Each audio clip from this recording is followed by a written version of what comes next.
participante de la raíz y de la rica savia del olivo, no te jactes contra las ramas, y si te jactas, sabes que no sustentas tú a la raíz, sino la raíz a ti. Pues las ramas, dirás, fueron desgajadas para que yo fuese injertado. Bien, por su incredulidad fueron desgajadas, pero tú por la fe estás en pie. No te ensoberbezcas, sino teme, pues si Dios no perdonó a las ramas naturales, a ti tampoco te perdonará. Mira pues la bondad y la severidad de Dios. La severidad ciertamente para los que cayeron, pero la bondad para contigo si permaneces en esa bondad, pues de otra manera tú también serás cortado. Y aun ellos, si no permanecieren en incredulidad, serán injertados, pues poderoso es Dios para volverlos a injertar. Pues si tú fuiste cortado del que por naturaleza es olivo silvestre y contra naturaleza fuiste injertado en el buen olivo, cuánto más estos que son las ramas naturales serán injertados en su propio olivo. Pasaje largo, ¿no? Y mucha cosa, ¿no? Diría, ¿por dónde empezamos acá? Vamos a empezar por el principio. ¿Sí? Vamos a orar y dejamos este tiempo en las manos al Señor. Padre, gracias por este día. Damos gracias, Señor, porque podemos estar aquí reunidos y abrir la Biblia. Como decíamos ahorita, es un pasaje largo. Vamos a ver si podemos completar el día de hoy de estudiarlo. Pero, Señor, que hoy podamos, sobre todo, escuchar su voz. Dejamos este tiempo en sus manos, en el nombre de Jesús. Amén. Amén. Muy bien. ¿De quién hemos estado hablando en este tiempo allí con el estudio bíblico? ¿Se acuerdan? De Israel. De Israel. Hemos estado hablando de un pueblo que es el pueblo de Israel. Y hemos visto muchas cosas. Por ejemplo, la semana pasada seguíamos viendo que es un pueblo que Dios no ha desechado. Hacíamos un ejemplo que, por ejemplo, si usted llega a tener un hijo, como algunos oran por sus hijos acá, y su hijo se porta mal, usted no deja de ser mamá de ese hijo. Lo que sí ve es que su hijo necesita por ahí un castigo, necesita disciplina, pero su hijo no deja de ser su hijo. Sigue siendo su hijo, se parece a usted. No puede quitarle eso. Usted lo vio nacer. Lo que sí puede ver entonces es que va a llegar un momento en que su hijo va a ser castigado. De la misma manera ese pueblo de Israel. El pueblo de Israel no va a dejar de ser del pueblo de Dios. Pero lo que sí podemos decir es que este pueblo va a ser castigado, disciplinado. Eso sí podemos decir.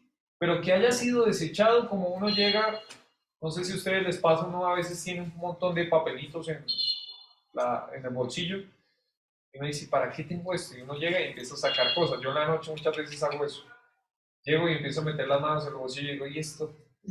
Y empiezo a tirar cosas. Entonces, quisiera que ustedes tengan en cuenta eso porque el pueblo de Israel nunca fue desechado. Pero ahora, en este pasaje, vamos a seguir viendo algunos puntos que podemos estudiar acerca de este pueblo no desechado por Dios. Y vamos a ver el primero en el versículo 16.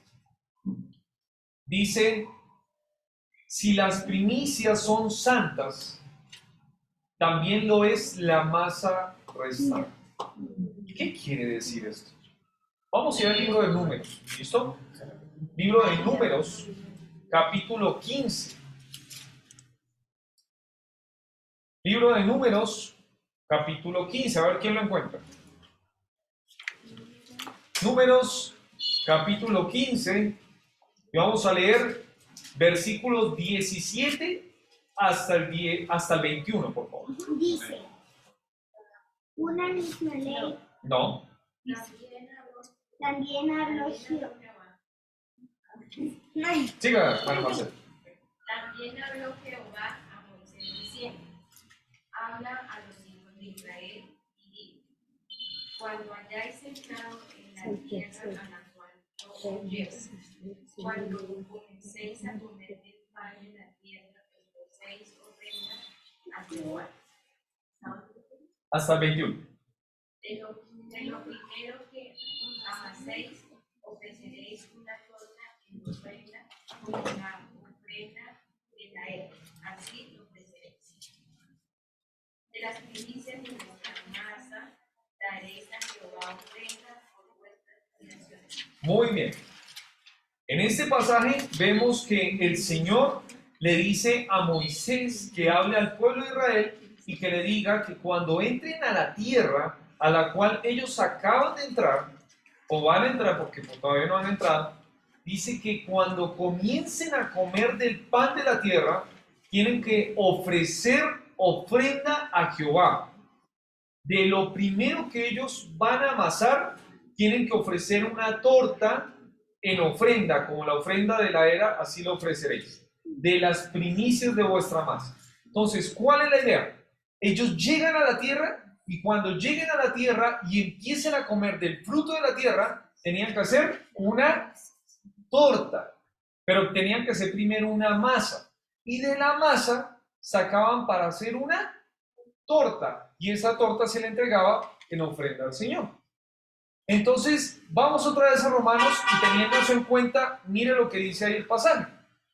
Dice, si las primicias son santas, también lo es la masa restante. Las primicias hacen referencia a esa torta, a esa ofrenda que se estaba entregando. ¿Por qué era santo? La palabra santo es algo apartado, algo dedicado. Y uno dice entonces, esta torta fue dedicada para el Señor, como lo hacían ahí en el tiempo antiguo, llevaban su torta y decían, esto es para Dios. Pero la pregunta que hace el apóstol Pablo es, sacaron una torta de una masa, pareciera que era una masa grande, por ahí mi hermano Simón por ahí me puede por ahí corregir, seguramente de la masa grandota que hicieron, no sacaron solo una torta, podían sacar muchas más, podían hacer muchas más cosas con esa masa. Pero pregunta el apóstol Pablo, ¿será que solo ese pedacito de masa era santo y no lo demás de la masa? La idea, yo me ponía a pensar en eso porque no aclara mucho ese tema. Pero si nosotros nos ponemos, por ejemplo, a pensar en que a la reina del cielo, como le decían a la diosa que adoraban en ese tiempo, se le entregaban tortas, porque también hacían tortas para esa diosa. Imagina que si usted llegue y saque su pedacito para el Señor, pero todo lo demás se lo entrega para la diosa de los cielos. ¿Estaría bien eso? Obviamente que no, porque usted entregó esto para el Señor y en general todo es del Señor, ¿sí? Toda la masa era santa, toda la masa estaba apartada. Y sigue haciendo referencia ahora el apóstol Pablo con otro ejemplo, porque llega y dice ahora, y si la raíz es santa, también lo son las ramas, dice el versículo 16. Y ahí nos habla acerca de un árbol. Un árbol tiene ramas, pero abajo tiene una raíz. Y acá llega y dice que hay un árbol santo, un árbol dedicado para Dios, y dice que tiene una raíz santa. Ya nos dijo, tiene una raíz santa. Y la pregunta del apóstol es, si la raíz es santa, ¿será que las ramas también son santas? Sí, claro. Y entonces todos diríamos, sí, por supuesto. ¿Y cuál es la idea de este pasaje? Primero, habla acerca de una ofrenda. Entonces, hablando de la ofrenda, nuestras ofrendas son santas, son dedicadas para Dios. Pero después, cuando habla del árbol, habla de un pueblo. El pueblo de Israel hace referencia a este pueblo. Un pueblo que es un pueblo santo. en donde las raíces las encontramos por ahí en los primeros hombres que estuvieron allí en Génesis. Abraham, Isaac, Jacob, los patriarcas allí, Moisés, y ellos eran esos fundamentos que se colocaron en el pueblo de Israel. Y las ramas son su descendencia. Y la pregunta que hace el apóstol es, si estos patriarcas fueron apartados para el Señor, el pueblo antiguo fue apartado para el Señor, ¿será que ustedes ahora que han pasado los tiempos también son santos? Dice, sí, sí es santo. Es un pueblo apartado, es un pueblo elegido por Dios. Ya vamos a seguir estudiando un poquito más de esto, pero quisiera que llevemos esto a la práctica y a que sea algo que usted se lo lleve hoy para su casa.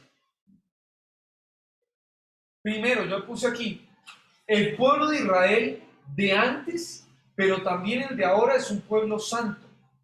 Es un pueblo dedicado para Dios. Siguió siendo un pueblo dedicado para el Señor. Pero ¿cómo lo podemos aplicar nosotros? Como le decía, uno puede decir, a ver, digamos que esta es la torta. Tengo la torta acá, pero solo esta parte la saco como torta para Dios.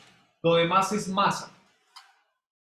Y a veces nosotros tomamos nuestra vida con el Señor así. Solo esta partecita es la parte santa para Dios. Todo lo demás, yo puedo hacer lo que yo quiero porque es mi vida. ¿Eso está bien?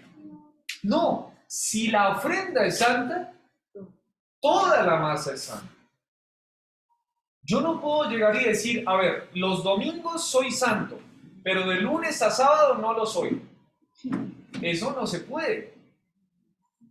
Para el Señor o es blanco o es negro, o es frío o es caliente, pero tibio, dice la palabra de Dios, que lo va a vomitar de su boca.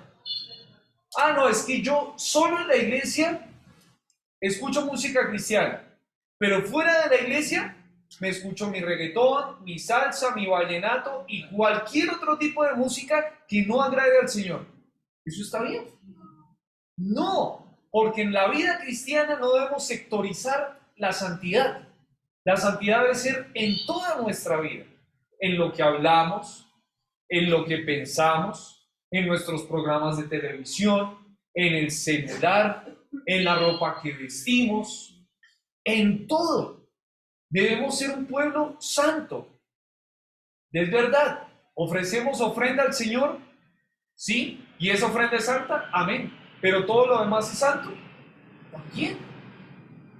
Debemos ser personas santas en toda nuestra manera de vivir. Por favor, alguien que me ayude buscando Primera de Tesalonicenses, capítulo 5, versículo 23.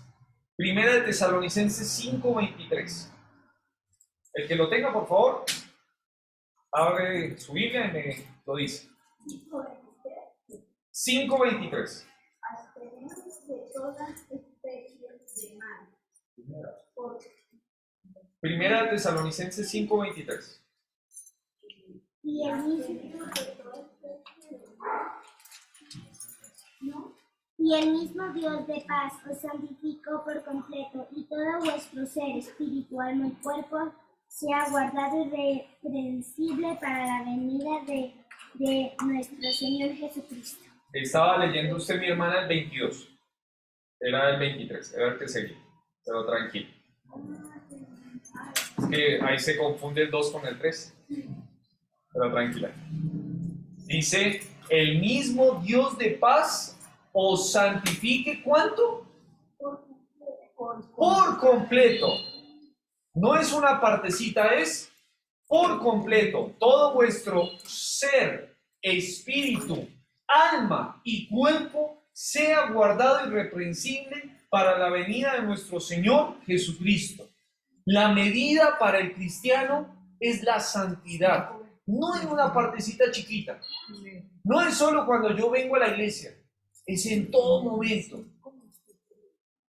Cuando los niños agarran el celular y se meten a ver algo, ustedes que ya me entienden, por favor, en ese momento hay que ser ¿qué? Hay que también ser santos. Si algo feo está pasando ahí, chao pescado. Yo cierro el celular, se lo entrego a mi mamá y no lo miro más. No podemos decir que, no, es que solo en la iglesia voy a ser santo. Para Dios eso no va.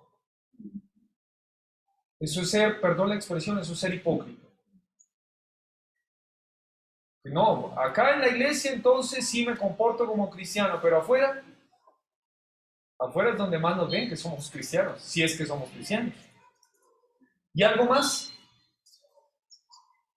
No utilicemos lo santo para el pecado. El pedazo de masa para la torta del Señor será que, entonces, solo porque ofrezco esto para el Señor, lo demás lo puedo utilizar para lo que yo quiera. No. Cada parte de nuestra vida debe ser utilizada con un solo fin, que sea agradar al Señor. ¿Sí?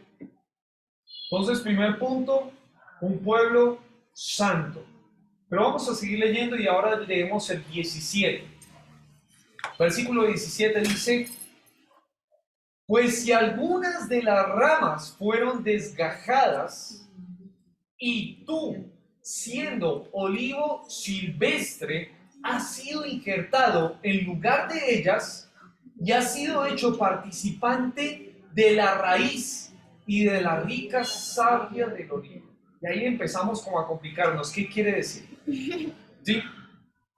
Recuerden que acabo de terminar el texto anterior diciendo de que hay un pueblo que lo representa con un árbol. Y ahora vamos a ver qué tipo de árbol es. Porque acá llega y dice, es un olivo. En el pueblo de Israel y en general en el Mediterráneo se caracteriza por tener árboles de olivo. Hay muchos olivos. Hoy, yo estudiando esto, yo no sabía. Hay un árbol que es el olivo silvestre y hay otro que es el olivo que ya se ha cultivado y que se cuida de parte de, por ejemplo, si usted tuviera en su casa un olivo, se le puede cuidar y se va a trabajar de una manera diferente, ese olivo va a crecer diferente. ¿Cómo se llama un olivo silvestre? Tiene un nombre raro. Se llama el acebuche. El acebuche es el olivo silvestre. ¿Cómo es el acebuche? Está en el desierto, está por ahí, crece en lugares muy calientes. A ese árbol le cuesta cuando hay frío, ¿sí?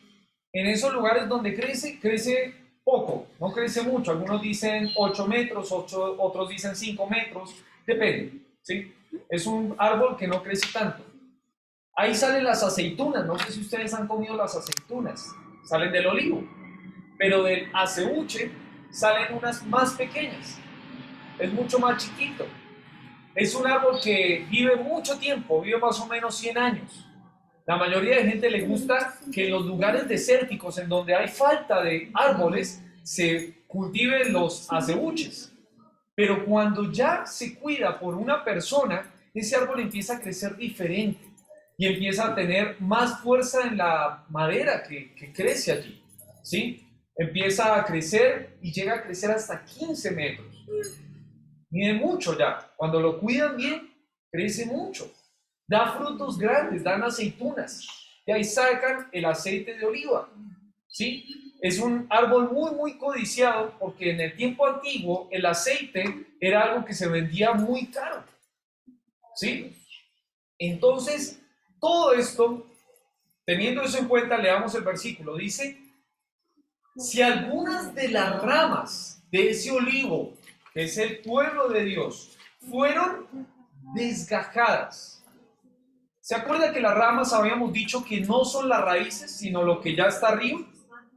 Hablábamos acerca que no son los patriarcas, sino son la descendencia. Lo que ahora se veía del pueblo de Israel. Y dice que tuvieron ¿qué? ¿Qué es desgajar? Cortar, machetear. Tuvieron que sacarlas. Y vamos a ver por qué. ¿Por qué fueron desgajadas? Versículo 20. Si tiene ahí su Biblia en Romanos 11:20, miren lo que dice. Por su incredulidad fueron desgajados. Entonces, estos que eran ramas que eran incrédulas, desgajadas por su incredulidad. Vamos a hacerlo otra vez. Eran personas del pueblo de Dios que a causa de su incredulidad fueron cortados, desgajados de lo que es el pueblo de Dios. ¿Incredulidad en qué? Incredulidad a la palabra de Dios, pero en especial incredulidad en creer en la persona del Señor Jesús. Por eso fueron cortados. Pero después dice que hay unos que fueron injertados. Yo no sé si usted ha hecho alguna vez un injerto. Es interesante cómo es que hacen para poder estar cortando de cierta manera la ramita y lo empatan con la otra y le hacen ahí un cruce con cinta o no sé qué es lo que le ponen, pero ¡oh sorpresa! ¡Wow! Se une. ¿Sabe qué hacían en el tiempo antiguo con los olivos? Los olivos, cuando seguían creciendo y ya se hacían viejos, empezaban a dar muy poco fruto. Empezaban a tener menos hojas, empezaba a haber menos fotosíntesis, se empezaban a secar. ¿Y qué agarraban? Agarraban a los acebúches, al olivo silvestre, y le cortaban y hacían un empate, un injerto, para darle más vida a la planta. Y así crecía mucho tiempo más, seguía dando fruto, era la manera de darle una oportunidad más al árbol. Y llega y dice que nosotros, versículo 17, tú siendo olivo silvestre, has sido injertado en lugar de ellas. ¿A quién le está hablando el apóstol Pablo? A la iglesia en Roma, a los cristianos en Roma, y mayormente los cristianos en Roma eran judíos. No, eran gentiles, eran personas no judías que fueron injertados. ¿Y por qué fueron injertados? Porque otros. Como el mensaje de salvación y de Jesús. Exactamente. Era para los judíos, pero como ellos no creyeron o rechazaron, entonces eran más ligados a la ley, a la ley, pero entonces tuvimos los gentiles a creer en eso. Amén. Entonces ahí fue como por fe, donde el apóstol Pablo, ahí lo como por nosotros, ¿verdad? ¿Cómo él hizo para meternos ahí? Éramos partícipes de la salvación. En realidad, el apóstol Pablo está diciendo lo que el Señor ha puesto allí para decirle a su iglesia, porque el Señor fue el que estuvo haciendo este injerto. El Señor injertó a los gentiles. Y ahora, ¿cómo los injertó? Cuando creyeron en Cristo. Ahí llegó y se hizo el empate en el pueblo santo. Las raíces están ahí en Israel metidas, en Moisés, en Abraham, en todas estas personas que llegaron a ser la base del pueblo de Dios. Y cuando siguió creciendo, ahora hay muchos que no creen y fueron cortados, macheteados, pero aquellos que creyeron y pusieron su fe en Cristo fueron injertados.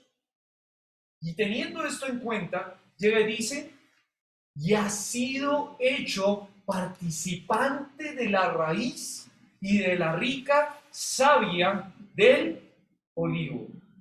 ¡Qué bendición! Porque ahí llega y dice que todo lo rico que tiene este árbol, porque la verdad es que el árbol que es cuidado, el árbol de olivo que es cuidado, no es como el acebuche.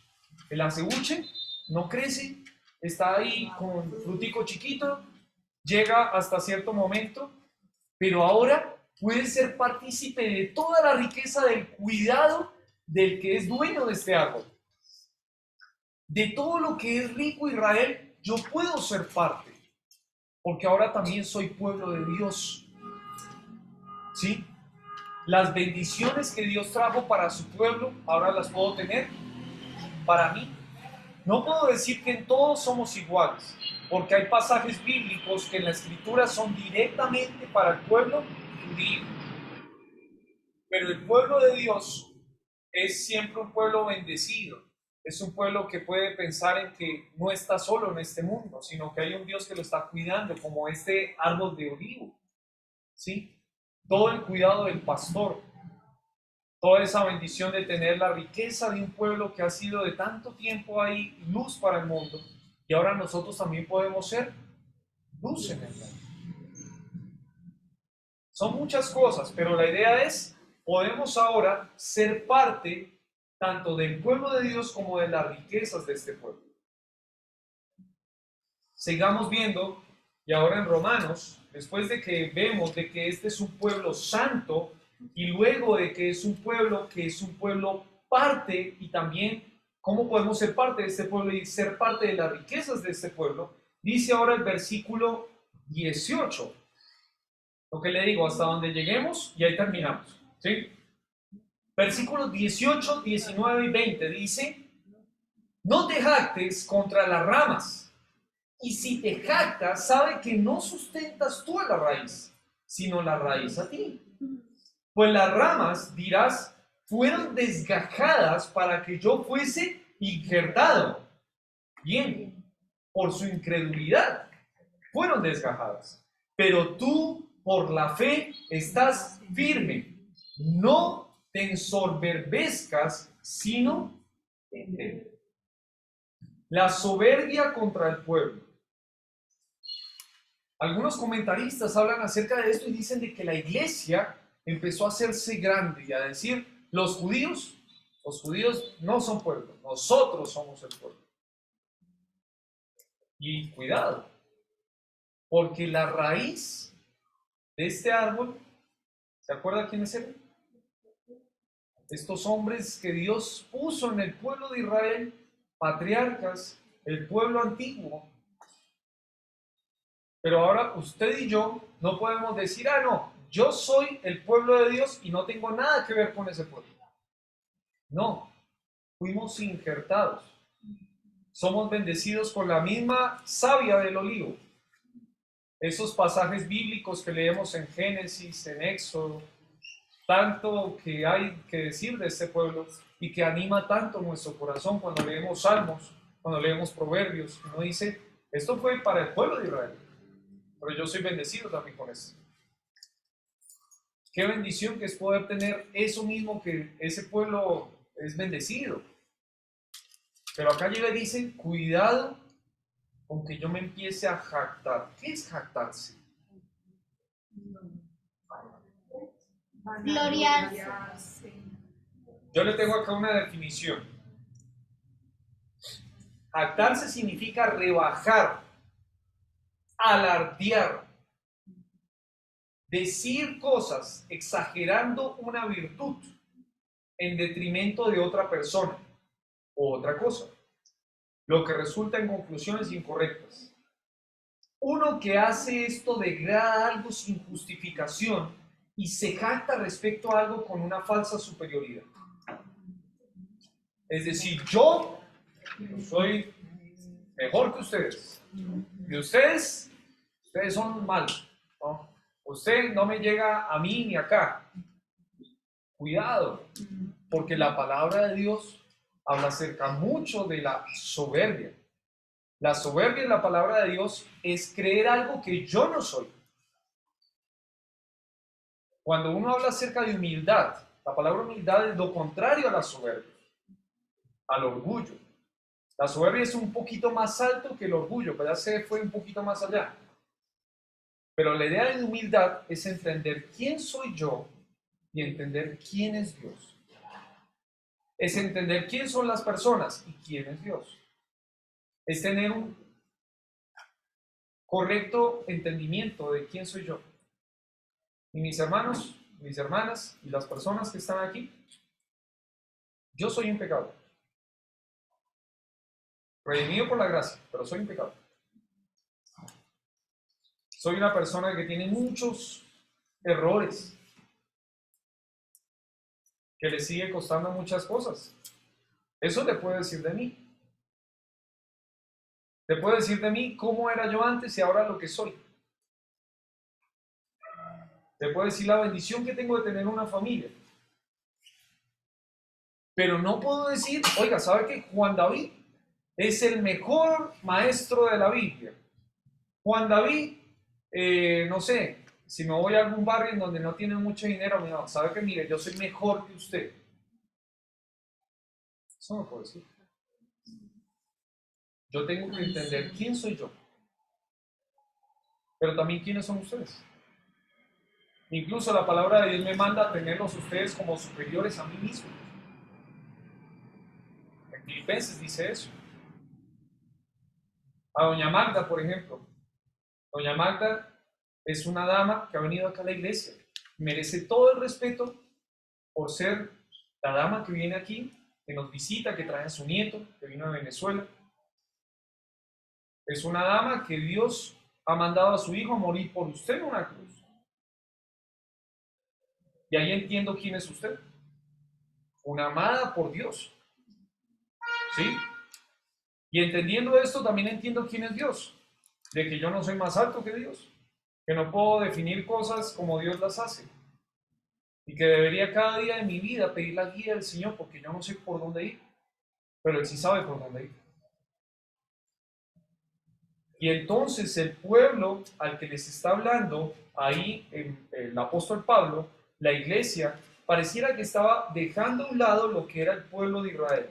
Y mis hermanos, el pueblo de Israel no es un pueblo que es para adornar, para tenerlo ahí como que, sí, ¿verdad? Que había un pueblo que se llamaba Israel. Todo lo contrario, debemos dar gracias por este pueblo.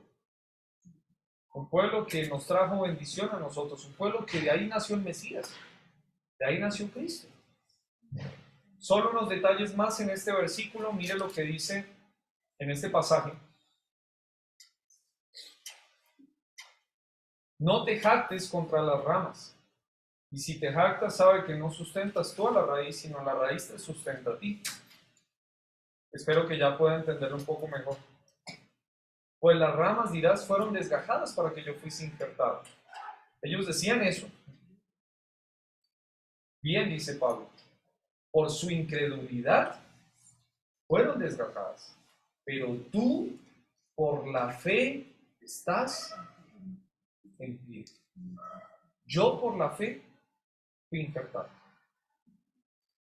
No por ser mejor, sino por haber creído en Cristo como mi Salvador. Terminamos los últimos versículos, dice,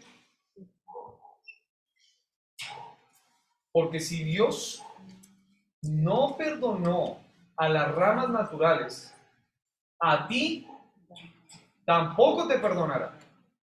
Mira pues la bondad y la severidad de Dios. La severidad ciertamente para con los que cayeron, pero la bondad para contigo, si permaneces en esa bondad. Pues de otra manera, tú también serás cortado. Y aún ellos, si no permanecieren en incredulidad, serán injertados. Pues poderoso es Dios para volverlos a injertar. Pues si tú fuiste cortado del que por naturaleza es olivo silvestre y contra naturaleza fuiste injertado en el buen olivo, ¿cuánto más estos que son las ramas naturales serán injertados en su propio olivo? ¿Ya lo puede leer mejor? Un dato, porque pues hay muchas cosas más para decir, pero mi deseo era que ustedes pudieran entender el pasaje. Acá llega y dice, cuidado. Cuidado, porque si ellos fueron castigados con la severidad de Dios por su incredulidad, ¿cuánto más no será con el pueblo que ahora nosotros decimos que es la iglesia? Acá no está hablando de pérdida de salvación. No hay idea de que usted ahora, si peca, se va a ir al infierno. Porque la Biblia dice, y Romanos capítulo 8 nos lo recuerda, más que vencedores somos por medio de aquel que nos amó. Ni la vida, ni la muerte, ni ángeles, ni principados, ni potestades, ni lo presente, ni lo porvenir, ni lo alto, ni lo profundo, ni ninguna otra cosa creada nos pueden separar del amor de Dios. O sea, usted no pierde su salvación. Pero ojo, lo que yo sí puedo ver aquí es que si una persona llega y dice que ahora es pueblo de Dios, pero ahora vive en incredulidad, para mí hay algo que no anduvo bien ahí. Lo que veo en la Escritura es que hay evidencia de que si usted en realidad conoció a Cristo, a usted le va a costar la vida cristiana, pero usted no se va a volver atrás. No somos de los que retroceden. No es la idea de que usted va a ser perfecto. Si usted algún día tomó una mala decisión y empezó, por ejemplo, a dejar ir a la iglesia una o dos veces, empezó por ahí a pelearse un poco más con los hermanos de la iglesia, no estamos hablando de eso, estamos hablando de que usted por ahí necesita arreglar sus cuentas con Dios, su comunión con Dios. Pero si usted vive una vida abiertamente en incredulidad, en donde ahora usted dice, yo ya no creo en Cristo. El otro día yo vi un video en donde había un pastor, decía un pastor, que estaba todo tatuado, con expansiones, y decía, yo era pastor, pero ya no creo en nada de esas cosas. Y había un evangelista que le estaba predicando a él. Y el evangelista le decía, ¿y por qué? Y porque yo me di cuenta que en la iglesia donde yo iba solo robaban. Y la verdad ahorita yo no creo en nada de lo que usted está diciendo. Y él tiene mucha razón. En las iglesias muchas veces el nombre de Cristo es blasfemado por causa de personas que no viven en realidad a Cristo, sino que están compartiendo sus consejos, sus mentiras. Pero ojo, si yo digo que soy cristiano y me llegan a ver así algún día, la verdad, mi pregunta sería, ¿algún día conociste a Cristo? ¿Algún día en realidad Cristo llegó a tu corazón? Porque Cristo no se va. Aquel que tiene a Cristo, tiene la vida. Juan 10, versículo 27, dice que el Padre nos tiene en su mano y nadie nos puede sacar de la mano del Padre. Entonces, si usted algún día lo vemos a los años, si es que Cristo no viene antes, y lo vemos totalmente alejado del Señor, yo la verdad diría, por favor, hay que predicarle el Evangelio. Hay que compartirle de nuevo de Cristo, porque por ahí lo que estaba era convencido, pero nunca convertido. Porque la vida en Cristo es una vida que uno vive un cambio. Que ya no vive usted como vivía antes. Que ya no habla como hablaba antes. ¿Sí? Le cuesta, claro, le cuestan cosas. Le cuesta por ahí cuando coloca la música que usted antes solía bailar y ahora es como ese... ¿sí? Está en esa lucha.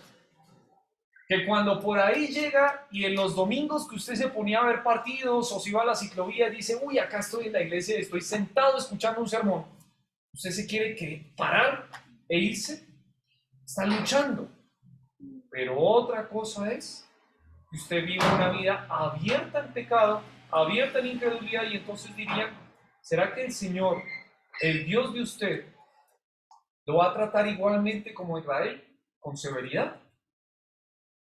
Y sí, si a su pueblo lo trató severamente, ¿cuánto más con aquellos que ahora dicen que son pueblo de Dios, pero en realidad no eran pueblo? Hay muchas cosas más que decir. Lo que le digo, yo no soy el mejor maestro de la Escritura, pero lo que sí le quiero compartir es que el pueblo de Dios es un pueblo especial. El pueblo de Israel es un pueblo santo. Somos bendecidos ahora en ser parte de ese pueblo, en ser ahora parte de esas ramitas que fueron injertadas. Tenga cuidado con ser orgulloso. La soberbia dice que va a traer destrucción. Si usted es orgulloso, Dios le va a dar duro. ¿Sí? Pero también recuerde de que debemos tener cuidado y temer, porque la fe fue la que nos puso en este árbol.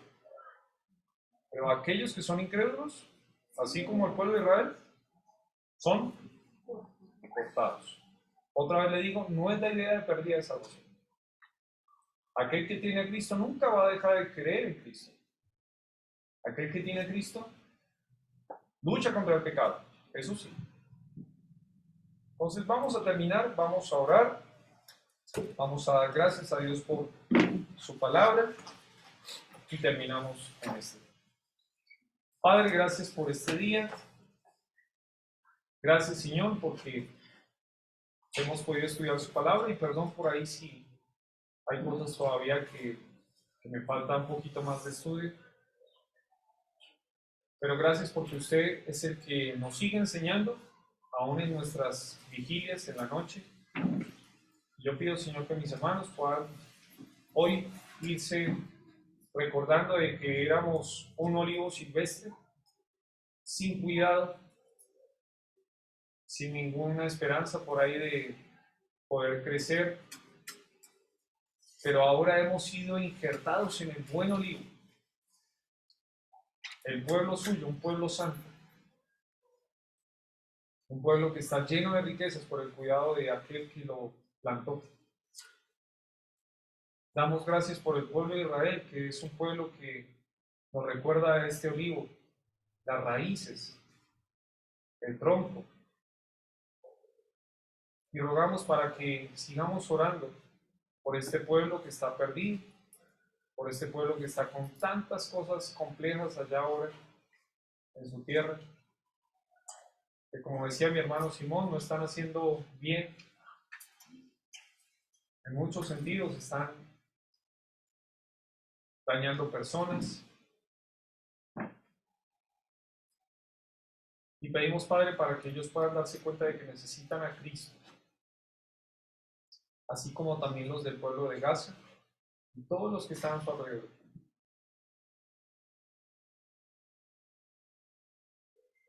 Ayúdenos, Señor, a ser agradecidos cuando veamos al pueblo de Israel.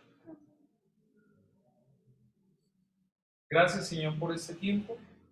Rogamos también, Señor, que, como decíamos al principio, usted nos anime a vivir cada día, no en sectores para la santidad, sino una vida completa de santidad. Cada día nuestra vida es una vida más alejada del pecado. Gracias por este tiempo.